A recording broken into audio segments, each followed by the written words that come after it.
நீ வாழ்ந்துட்டு இருக்கிறது பொய், கம்பல்ஷனுக்காக வாழ்ந்துட்டு இருக்க, இதுதான் உன்னுடைய நிஜம்னு எப்போ பார்த்தாலும் அந்த உள்ளுக்குள்ள இருந்து நாக் பண்ணி தூக்கிட்டு வந்து போட்டு காமிச்சு ஒவ்வொரு இன்சிடென்ட்டையா எடுத்து எடுத்து காமிச்சு உங்களுக்கு இன்ஃபார்ம் பண்ணிக்கிட்டே தான் இருக்கும் அந்த ஸ்பிரிச்சுவல் அவேக்கனிங் நடந்துருச்சுன்னா.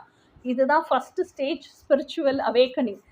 செகண்ட் ஸ்டேஜ் இது மேஸ்குலைனுக்கும் நடக்கும். இப்போ இந்த சேஞ்ச் எல்லாம் நம்மளுக்குள்ள நடக்குது இல்லை, இது நடக்க மேஸ்குலைனுக்கு என்ன நடக்குதுங்கிறதையும் நம்ம நெக்ஸ்ட் வீடியோவில் பார்ப்போம். ஓகேயா? ஸோ இது வந்து ஆல்ரெடி நான் இன் டீட்டெயில் பேசியிருக்கேன். செல்ஃப் லவ்,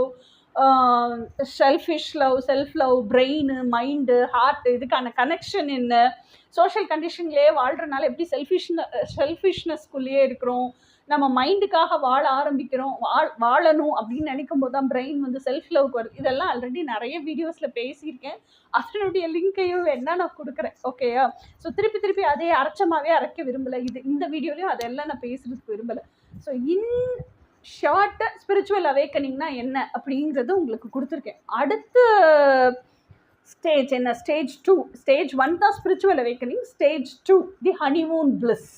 இந்த ஹனிமூன் பிளிஸ்ல என்ன நடக்கும் அப்படின்னு சொன்னால், தி பிளிஸ்ஃபுல் யூனியன் அப்படிங்கிற விஷயம் நடக்கும். என்ன நடக்கும்னா, either it's a false twin flame or either it's a true twin flame. யாராக வேணாலும்